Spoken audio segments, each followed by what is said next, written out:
Ando devagar, porque já tive pressa e levo este sorriso, porque já chorei demais. Hoje me sinto mais forte, mais feliz. Quem sabe só leva a certeza de que muito pouco eu sei e nada sei. Conhecer as manhãs e as manhãs, o sabor das massas e das maçãs. É preciso amor para poder pulsar, é preciso paz para poder sorrir, é preciso chuva para florir.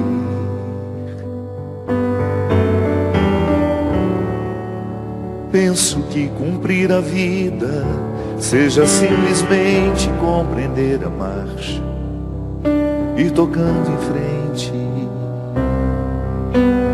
Como um velho boiadeiro, levando a boiada eu vou tocando os dias. Pela longa estrada eu vou, estrada eu sou.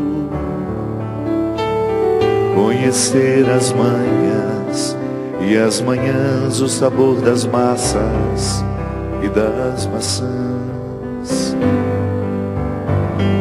É preciso amor para poder pulsar, é preciso paz para poder sorrir, é preciso chuva para florir. Todo mundo ama um dia, todo mundo chora um dia, a gente chega e no outro vai embora.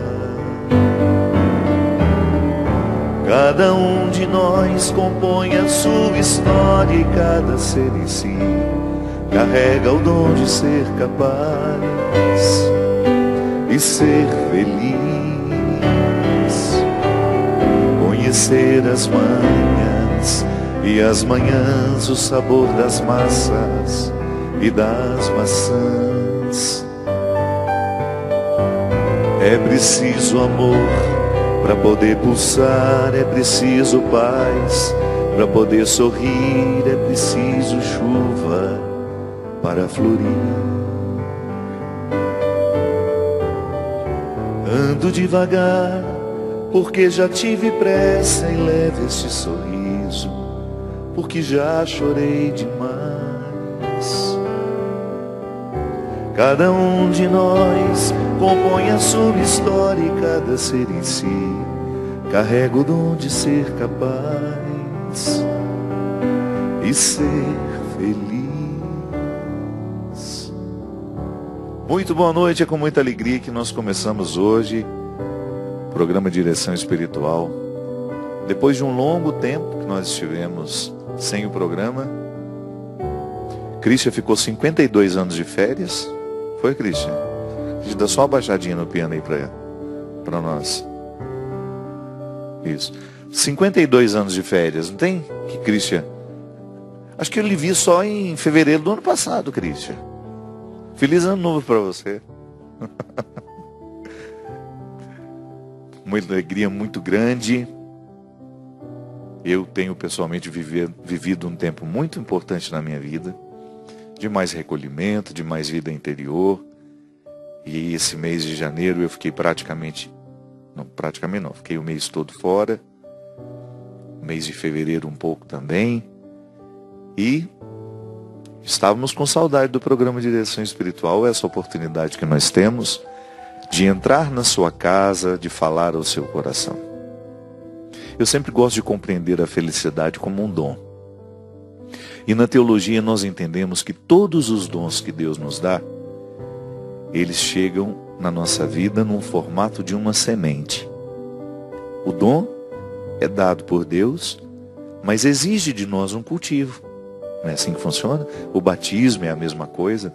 Quando nós concedemos o dom da vida nova a uma criança, através do sacramento do batismo, significa que tudo aquilo que foi dado gratuitamente, não fizemos nada para receber, não vem dos nossos méritos, mas da nossa escolha, os nossos pais e padrinhos escolhem por nós e nós recebemos aquele dom que o sacramento infunde em nós. Mas depois, à medida em que a gente vai se tornando consciente, nós precisamos fazer o dom se tornar uma realidade. É como você plantar uma árvore. Você tem que olhar o terreno, se ele será favorável, se o clima daquele lugar será favorável ao desenvolvimento de todas as possibilidades que estão dentro daquela semente. É muito interessante a gente identificar filosoficamente que numa semente todas as possibilidades da planta estão condensadas. Então, da mesma forma, nós. Toda vez que você pensa no dom que Deus lhe deu, eu pessoalmente às vezes penso que o conceito de felicidade anda muito vazio por aí. Felicidade ficou muito associado àquilo que nós conseguimos expressar da nossa alegria, né? E uma coisa é aquilo que eu consigo expressar da minha alegria. Outra coisa é ser feliz. Porque eu posso muito bem não estar expressando a minha alegria e estar sendo feliz a si mesmo. Felicidade é um conceito um pouco mais profundo do que tudo aquilo que nós conseguimos expressar dela. Então, quando é que você percebe que uma pessoa está feliz? A partir de uma harmonia pessoal que você identifica, uma serenidade, não é verdade? Aí sim vem também a alegria, o sorriso, a leveza. O contrário também nos faz perceber quando aquela pessoa está infeliz. Que a gente não pode nem dizer que ela é infeliz. Porque senão nós estamos negando o dom de ser feliz que está nela. Então eu não posso confundir o estar infeliz com ser infeliz. São dois verbos que nos ajudam a compreender a vida numa dinâmica diferente. Aquilo que eu estou, o meu ser, no estado em que ele está, né? Então eu sou e estou. Eu sou feliz, mas neste momento estou infeliz. Por quê?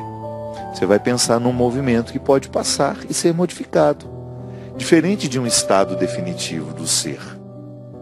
Quando eu falo do ser que sou, eu estou remetendo a tudo aquilo que em mim é essencial. Então eu tenho realidades essenciais e tenho realidades que são acidentais.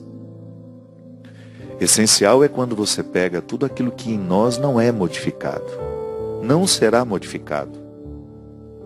Por exemplo, a minha dignidade, ela jamais será retirada de mim.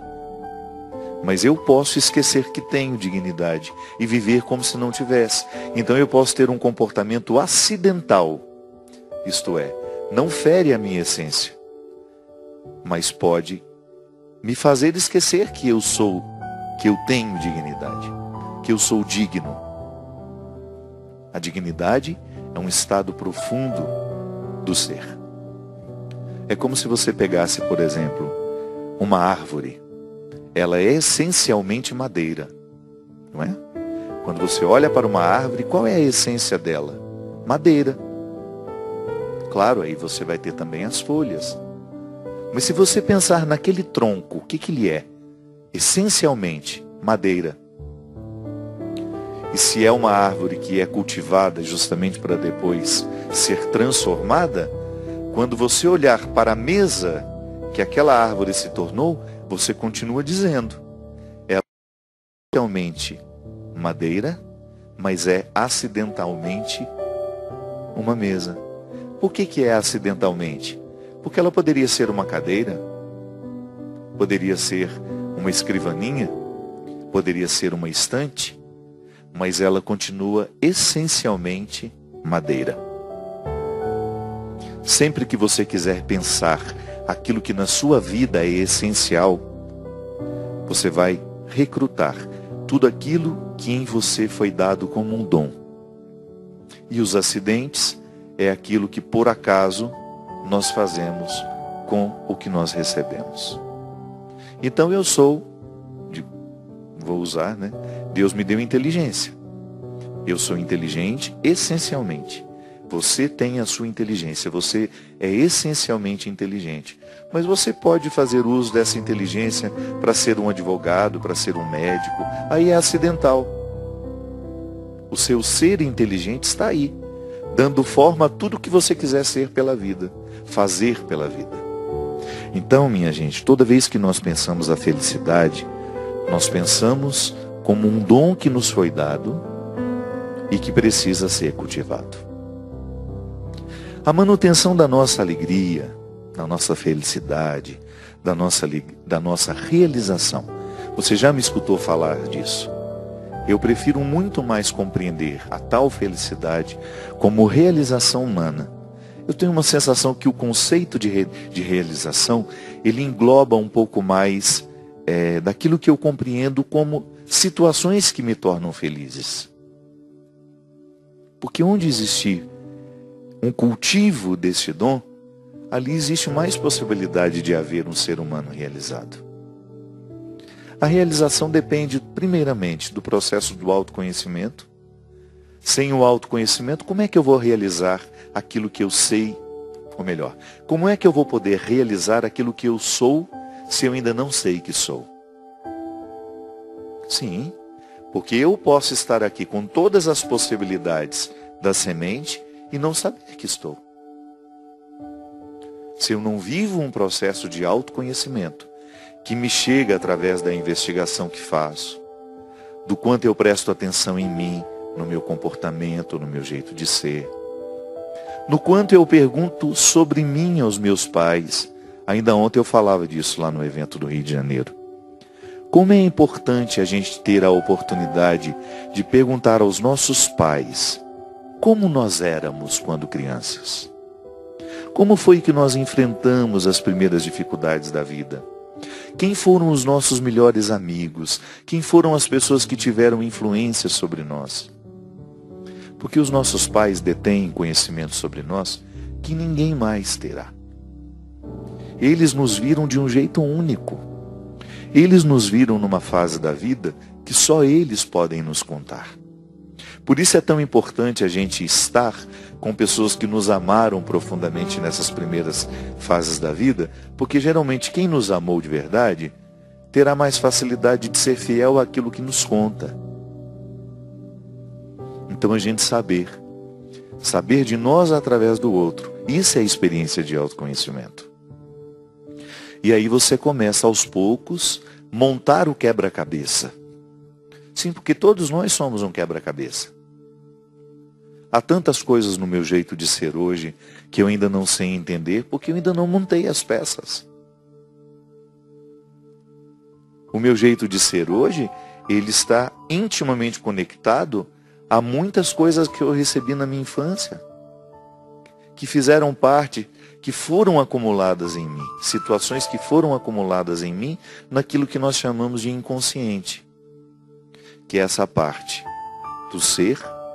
Nós não sabemos em que lugar está localizado no cérebro, mas é uma parte do ser que é atuante sobre nós e não é conhecido.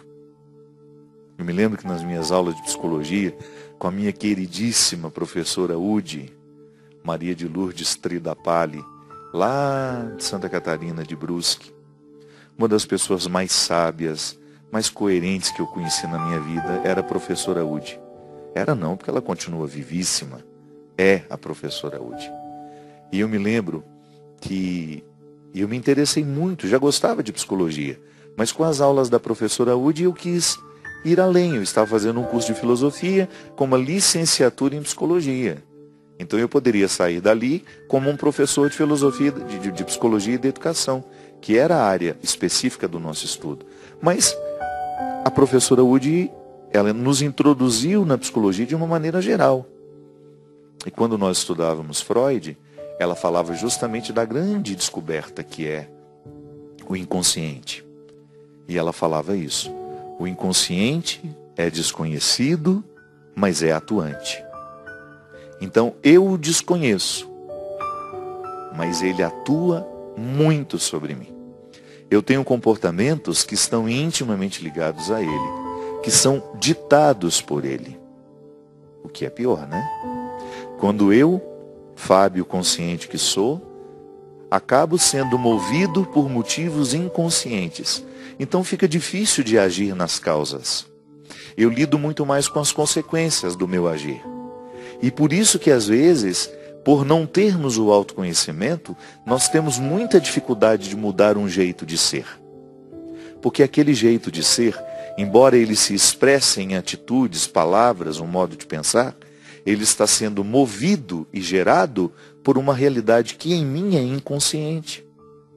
Que às vezes está ligado a um trauma que eu tive no passado, quando eu ainda era muito criança, quando eu não tinha os filtros da maturidade para fazer caber dentro de mim aquilo que tinha acontecido.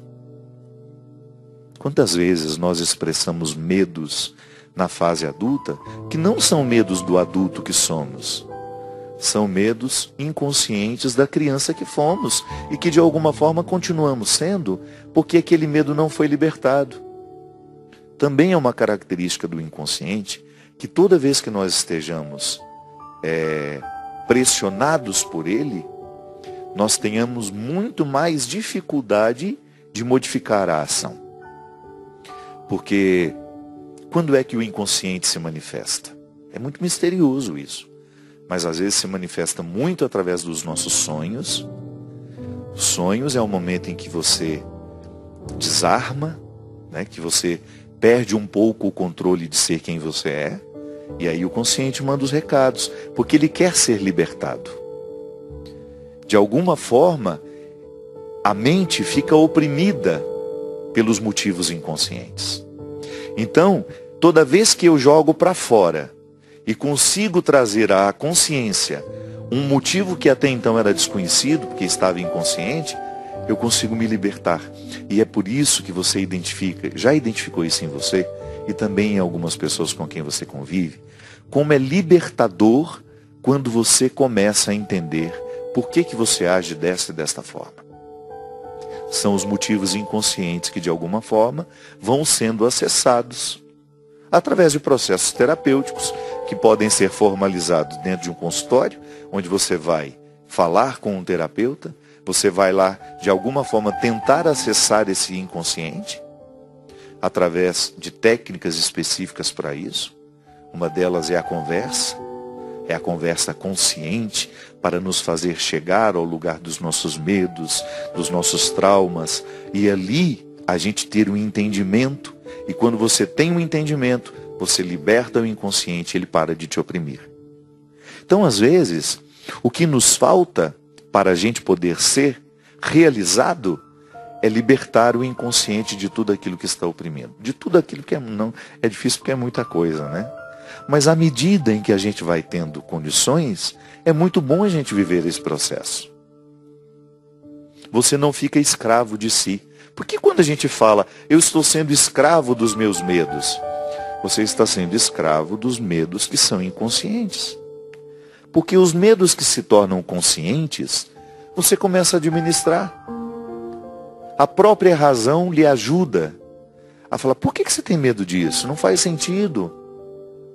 A razão ajuda a resolver com essa pergunta. Aí você desmascara o medo. Mas quando você não sabe o porquê que tem medo, quando aquilo é uma força que você não tem controle, dá um trabalho.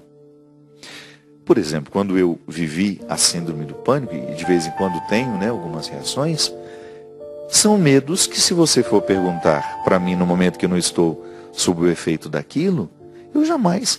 Imagina que eu vou ter medo de entrar dentro de um camarim, que é uma coisa que eu faço há mais de 20 anos. Imagina que eu vou ter medo das pessoas que entrarão dentro do camarim. Não. Racionalmente falando, eu digo aqui para você, não faz sentido. Não acredito que alguém vai entrar para tentar me matar. Nunca me passou pela cabeça isso. Mas quando eu estou sob o efeito do pânico, quando o pânico se manifesta, não adianta eu dizer isso para mim. E foi interessante porque quando eu fui para o psiquiatra, esse último que me atendeu em setembro, ele me disse isso.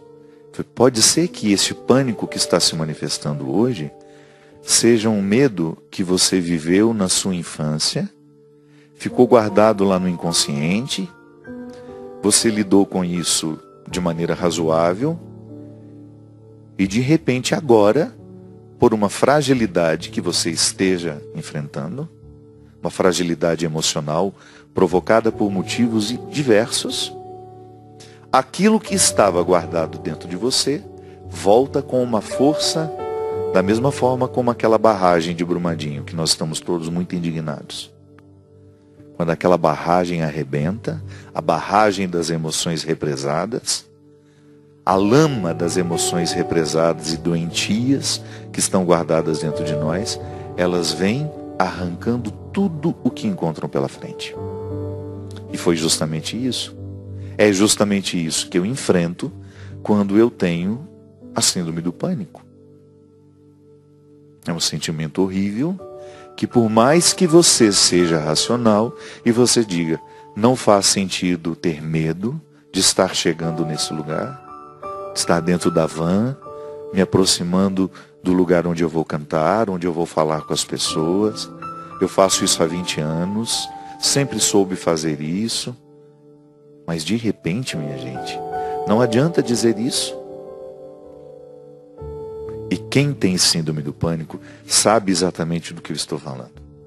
De como é cruel você saber que aquele medo não tem sentido e mesmo assim você ser dominado por ele. Então, o processo do autoconhecimento, ele nos ajuda até depois, se a gente vier a desenvolver uma doença psíquica, como é a síndrome do pânico, a gente ter a oportunidade de lidar melhor com ela. Sem o autoconhecimento, nós não temos controle das nossas emoções. E olha que mesmo se autoconhecendo, já é difícil ter controle das emoções. Um exemplo simples. Por que eu tenho tanta necessidade de ter domínio sobre as pessoas? Por que eu tenho tanta dificuldade de ser contrariado? São motivos inconscientes. Com certeza, em algum momento da minha vida, eu fui humilhado, eu não tive vez, eu não pude decidir. E aí aquilo se monta dentro de mim como um mecanismo de defesa que vai me colocar agressivo com qualquer pessoa que quiser se impor contra mim. Ou então o contrário também. É aquela pessoa que não tem vontade própria. Ela será eternamente dominada por outras. Emocionalmente falando, isso acontece muito. Começa-se com um carinho de verdade, um amor verdadeiro, e aos poucos aquela pessoa que ama, vê na criatura amada uma posse. Aí começa a ter preocupações exageradas com ela. Tudo isso muito revestida de coisas boas, mas no fundo aquilo já deixou de ser bom há muito tempo. Porque não faz sentido você amar uma pessoa e querer ser proprietária dela. Nunca. Por mais que você que pôs o filho no mundo, você nunca vai ser proprietária do seu filho. Você pode até ter autoridade com um pouco mais de intensidade sobre ele, até um determinado momento da vida. Mas depois ele vai alcançar a autonomia e você terá que deixá-lo viver.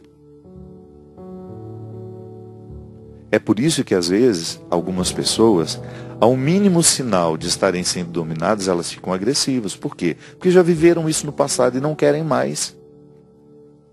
Não acredita no amor como uma posse. Amor não faz do outro uma posse. É o contrário, o amor liberta. Quanto mais eu amo uma pessoa, mais satisfação eu tenho de vê-la livre, de vê-la viver, de vê-la alcançar o melhor de si.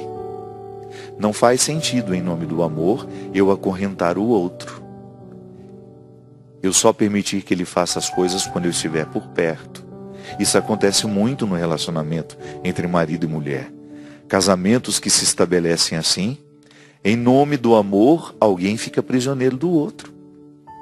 Deixa de trabalhar porque o marido não gosta. Deixa de fazer isso porque o marido não gosta. Cuidado! Isso pode ser indicativo de que você esteja trilhando um caminho que depois não tem retorno. Porque isso gera muita violência no final. Gera violência emocional, psíquica e gera violência física às vezes. Porque o outro, interpretando como uma posse aquele que ele diz amar, vai sentir no direito, inclusive, de eliminar a vida dele, caso ele venha contrariá-lo. A agressão contra mulheres, que é uma vergonha no nosso país, um número assustador de mulheres são agredidas diariamente pelos seus maridos, pelos seus namorados. Essa semana nós vimos de uma mulher de 52 anos que marcou um encontro com um rapaz e foi agredida por ele durante 4 horas. A mulher está deformada. Essa é a nossa sociedade. Essa é a nossa sociedade. Então, às vezes, as violências são geradas assim, amorosamente. E porque às vezes nos falta o autoconhecimento, nós não estamos aguçando esse dom de sermos felizes, a gente se submete ao outro. E às vezes até com uma ilusão de que o outro tem a obrigação de nos fazer felizes. Não. O outro pode até participar da nossa felicidade. Mas quem tem que fazer esse dever de casa sou eu. Se eu não fizer o meu dever de casa, se eu não for uma boa companhia para mim, se eu não for um bom amigo meu, dificilmente eu serei um bom amigo de alguém, serei boa companhia de alguém. Você sabe que este tempo que eu experimentei agora, de quase 1 mês e meio, sozinho mesmo, fazendo uma rotina extremamente saudável. Em outubro eu fui para lá, terminei meu livro, esse que eu vou mostrar daqui a pouquinho, ficou pronto hoje. Agora, nesse tempo que eu estava lá, escrevi quase 140 páginas de um projeto meu que estava parado há muito tempo. Mas por que será que eu não faço isso na minha casa aqui em Taubaté? Por que será que eu não consigo ter uma rotina, uma disciplina, um cultivo maior do silêncio? Porque eu sou naturalmente disperso. Tenho uma tendência a ser disperso.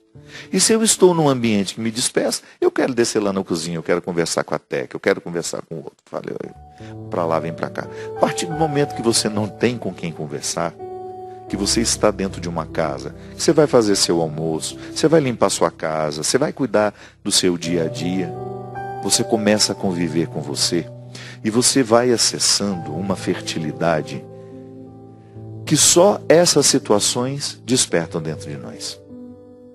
E ali você precisa aprender a conviver com você. E como é positivo, minha gente. Como faz bem pra gente a gente ter o direito de viver um tempo em solidão. De você descobrir-se companhia para você. De você oferecer-se. Sabe? Que às vezes a gente se oferece tanto para os outros, mas ouse oferecer-se a você. O autoconhecimento passa por isso. Pela oportunidade que nós temos de observar o nosso jeito de viver e de ser. Porque é a partir dessa observância que a gente vai tomando contato com aquilo que nós somos e, sobretudo, com aquilo que nós podemos fazer do que somos, transformando-nos diariamente na melhor versão que podemos alcançar de nós. Nós vamos para um rápido intervalo e a gente volta já já com o programa Direção Espiritual.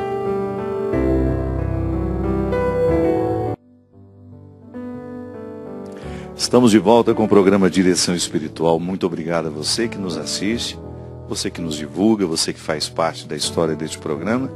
Há 12 anos, primeiro toda quinta-feira, agora toda quarta, com reprise no sábado às 20 horas. E depois, para quem não dorme, de domingo para segunda, à 1 da manhã. Não é isso, Binha? Gente, olha que belezura do livro novo que acabou de chegar hoje. Vai começar a chegar nas livrarias a partir do início de março, mas já existe a venda no site do Amazon. Para quem tem produtos da Canção Nova também no Amazon já? Já tem também, né? Alguns livros já estão lá. A Amazon é hoje uma das maiores oportunidades, né, que a gente tem de comprar livro, receber em casa. Eu já sou cliente deles há muitos anos. Reformei a minha biblioteca, né? Cheguei até a ser muito criticado, duramente criticado.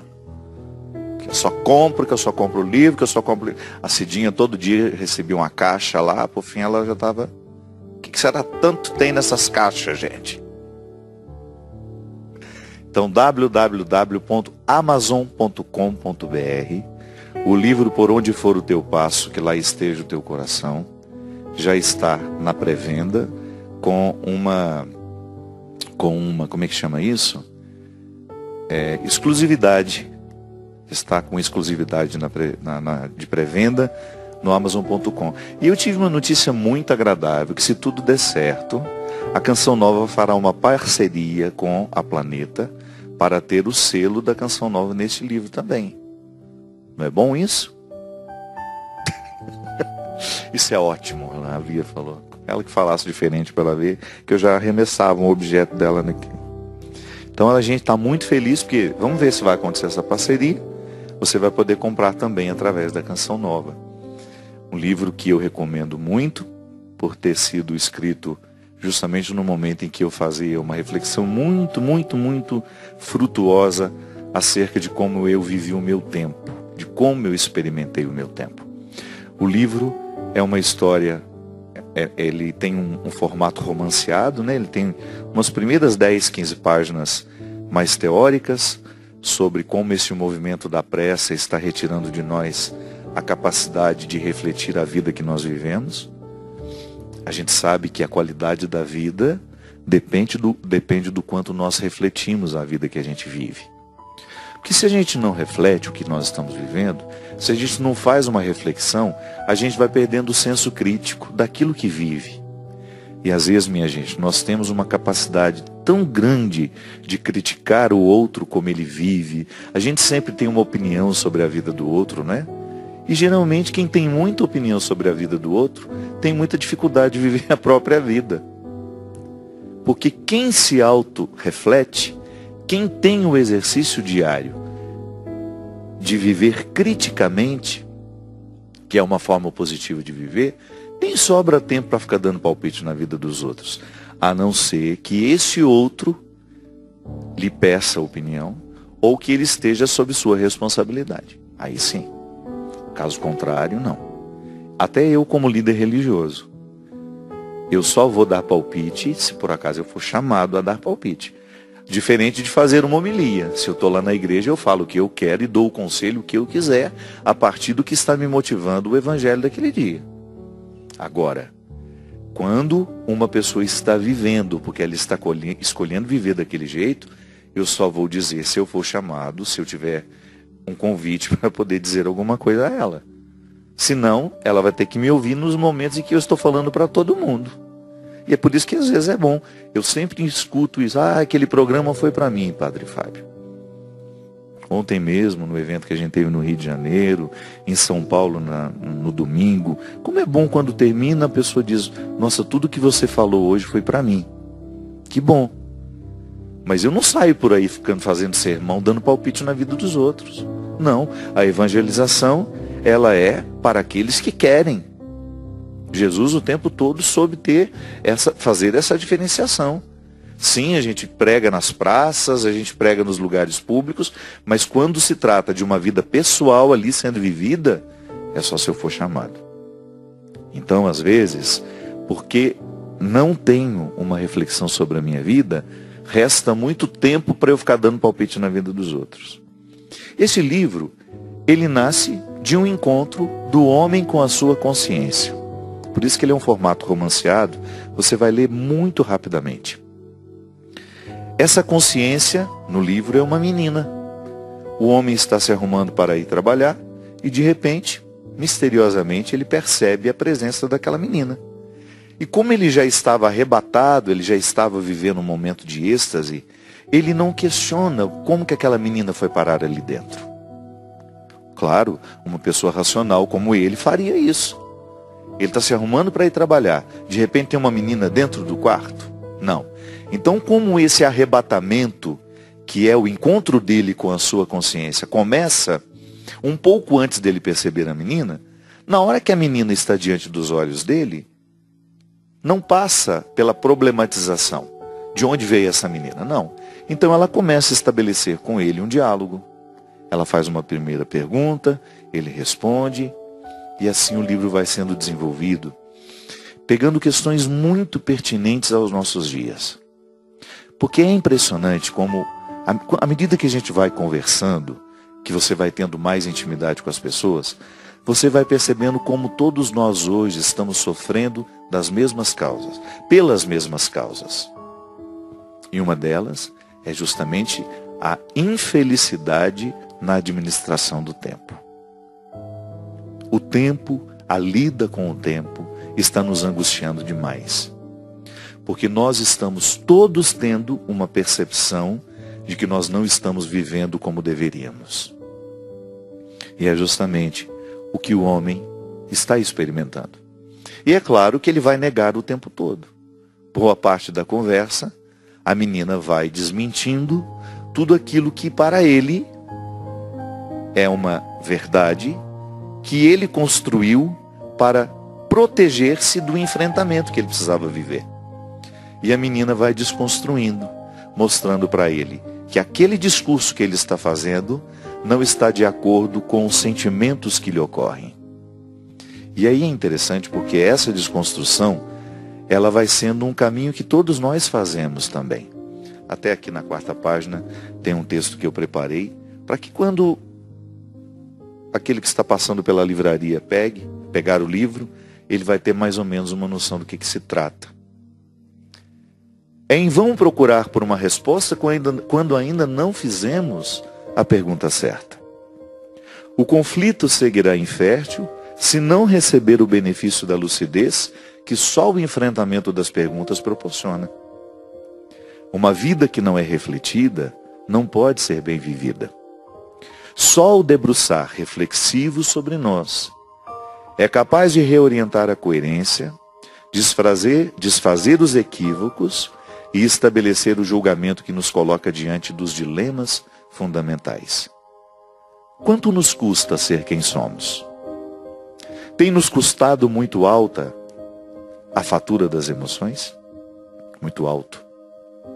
Estamos satisfeitos com o que escolhemos ganhar e perder? Somos fiéis ao que nos pede o coração? Não nos apressemos em responder. É preciso conviver com as questões, olhá-las nos olhos, permitir que suas arestas desconfortáveis encontrem os encaixes na alma ferida. Há caminhos que não podemos andar acompanhados. E este é um deles, o que nos leva ao dentro de nós. Ande pelo seu. Ofereça-se a compaixão, o que de mais nobre você pode se proporcionar.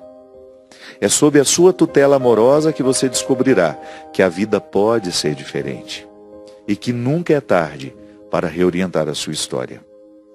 Ouça o que você tem a dizer-se. Recolha-se com este livro nas mãos.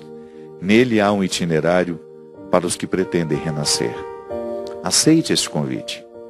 Não espero que o outro lhe dê aquilo que só você pode se oferecer. Então, nessa necessidade que é muito comum a todos nós, minha gente, este livro nasceu com o desejo de refletir aquele que foi o meu grande conflito nos últimos 2 anos, que era justamente perceber que eu estava construindo a minha vida de um jeito que o meu coração não estava onde estava o meu passo. Às vezes os meus pés me levavam para lugares muito diferentes do que me pedia o coração. E a linguagem do coração é a linguagem da consciência, é a linguagem da menina. A menina que ainda não está contaminada com as mentiras do adulto. Porque nós contamos mentiras demais para nós. Nós arrumamos muitas desculpas para justificar a nossa conduta errada. Você sabe disso? Quantas vezes você se pegou fazendo justamente uma defesa daquilo que é indefensável em você? Quantas vezes você tentou defender para o outro aquilo que nem para você é justo ser defendido? Porque você sabe que está errado. Aquela maneira que você assumiu de viver, o excesso de tantas coisas que lhe retiram às vezes o direito de desfrutar até daquilo que a vida já lhe deu. Nós estamos protelando, deixando para outro dia as nossas alegrias, a nossa felicidade. E não é justo. Não é justo. Não é justo nós ficarmos justificando e mentindo para nós, criando uma defesa de um jeito de ser que precisa ser modificado urgentemente. Sem medo de errar. Andando por aí, conhecendo as pessoas, falando com aquelas que eu já conheço há muito tempo, nós estamos todos vivendo o mesmo conflito. Nós estamos com uma sensação de que o tempo está passando e nós não estamos extraindo de nós o melhor que podemos extrair. Por quê? Porque estamos com pressa, estamos excessivamente cansados, com demandas muito além das nossas possibilidades. Não estamos tendo tempo para viver as nossas emoções como elas merecem ser vividas. Nós não estamos tendo tempo para viver o processo do autoconhecimento. Então sofremos sem saber por que estamos sofrendo. Erramos porque não sabemos por que estamos errando. E de repente, um conflito se estabelece. Há um momento do livro em que a menina conta para o homem, quando ela faz a reflexão sobre o tempo, ela conta uma história de José Saramago, o grande escritor português. Numa das últimas entrevistas de Saramago, estava dando uma coletiva de imprensa, uma repórter pergunta para ele: Saramago, você que é um homem tão vitorioso, que já ganhou tanto prêmio na sua vida como escritor, o que você gostaria de ganhar nessa fase da vida? E Saramago, vivendo um tempo de silêncio, como se julgasse aquela pergunta dentro dele, desejoso de responder para ele e não para a repórter. Sim, porque às vezes o outro nos pergunta, mas quem está precisando daquela resposta somos nós.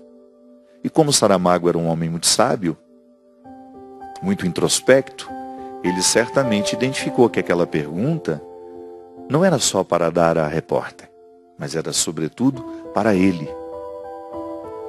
E aí ele respondeu que naquela fase da vida, se ele pudesse escolher ganhar alguma coisa, ele escolheria ganhar tempo. Quando eu vi aquela entrevista, minha gente, aqui aliás está num documentário sobre a vida dele, eu fiquei pensando como é verdadeiro isso. Como é angustiante a gente olhar para a nossa agenda e a gente perceber que nos falta tempo para você colocar alegria na agenda, para você agendar coisas que vão fazer bem a você, que não serão apenas o cumprimento de obrigações. Como é especial e como é luxuoso você tirar um dia para você de fato ficar com você. Como eu estava dizendo para vocês, esse tempo que eu fiquei em Portugal, não fiquei com os outros, não foi um tempo que eu tirei para ficar com pessoas, não. Tanto é que eu encontrei pouquíssimas pessoas. Claro, eu tinha minha rotina, esbarrava em alguém aqui e ali, mas conversar mesmo, conviver, não. Foi um tempo meu. Eu não tinha obrigação nenhuma de sair da minha casa, encontrar-me com este ou aquele. As poucas vezes que isso aconteceu foi porque eu quis. Aqui não. No meu dia a dia, e você também, certamente, nós temos muitas obrigações a serem cumpridas. Mas muitas. E aí, de repente, você descobre que o luxuoso é você poder olhar para a sua agenda e dizer: hoje eu quero viver isso. E você ter o direito. Ah, padre, mas esse mundo que o senhor está falando aí é muito ilusório. Nós trabalhamos muito. Eu sei, eu também trabalho muito. E tenho repensado muito esse excesso de trabalho. Nós precisamos criar, não precisamos parar de trabalhar.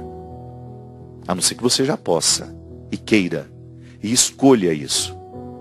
Olha, eu já posso parar de trabalhar, já fiz um patrimôniozinho, vou viver com menos, vou modificar a estrutura da minha vida, vou gastar menos, mas eu quero viver melhor.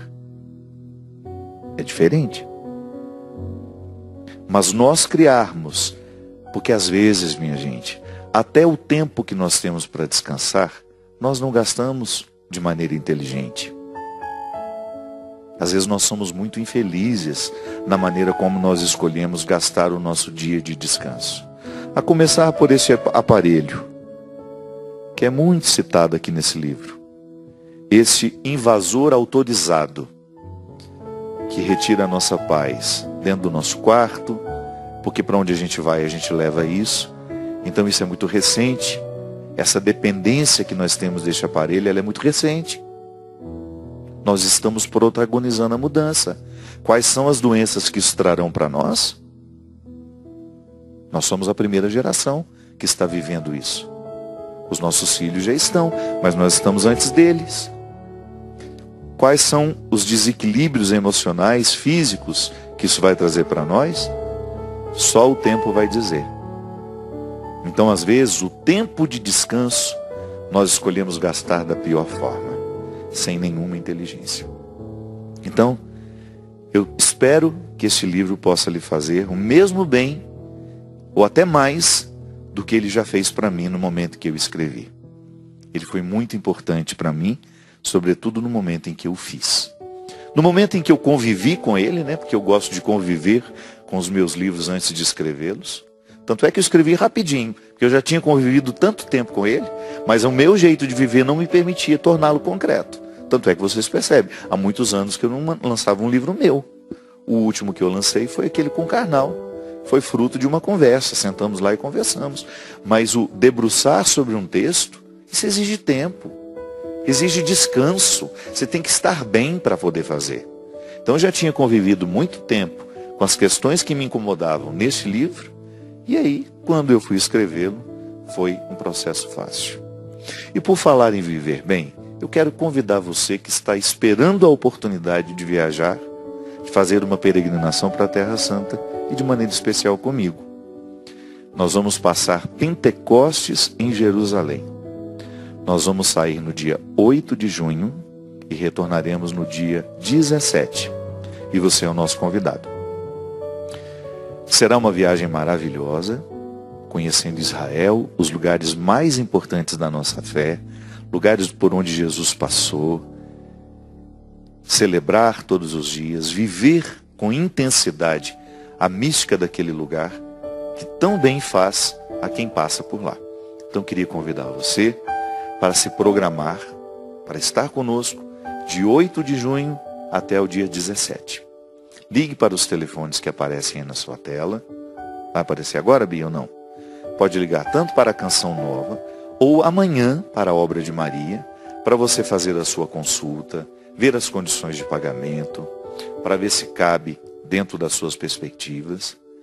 E um conselho, se couber, se você tiver vontade, faça isso. Às vezes nós ficamos adiando os nossos sonhos, ficamos guardando dinheiro por uma situação que a gente nem sabe se vai acontecer. É claro que ninguém pode ser imprudente. Mas se você acha que este sonho está na hora de realizar, faça. Não espere adoecer, não espere mais não ter saúde. Eu acho tão bonitinho de ver nas minhas peregrinas, que já estão há anos viajando comigo, como elas descobriram isso na hora certa.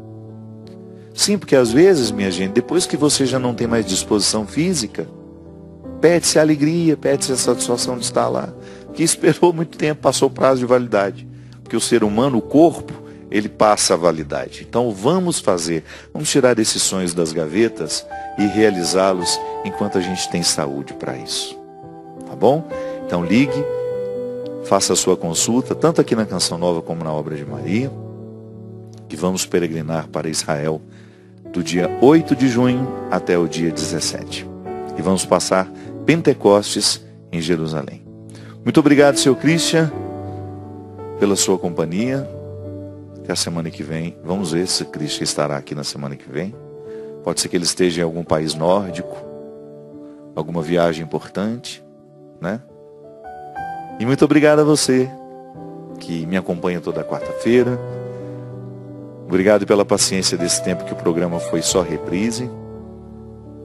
Obrigado pelo seu carinho, pela oportunidade que eu tenho de estar e fazer parte da sua casa, da sua vida. E derrame sobre todos nós a bênção e a proteção do céu, do Deus Todo-Poderoso, Ele que é Pai, Filho e Espírito Santo. Amém. Até a semana que vem, se Deus quiser. Todo mundo ama um dia, todo mundo chora um dia, a gente chega e no outro vai embora. Cada um de nós compõe a sua história, cada ser em si carrega o dom de ser capaz de ser feliz, conhecer as manhãs e as manhãs, o sabor das massas e das maçãs. É preciso amor para poder pulsar, é preciso paz para poder sorrir, é preciso chuva. Cada um de nós compõe a sua história, cada ser em si carrega o dom de ser capaz de ser feliz, conhecer as manhãs e as manhãs, o sabor das massas e das maçãs. É preciso amor para poder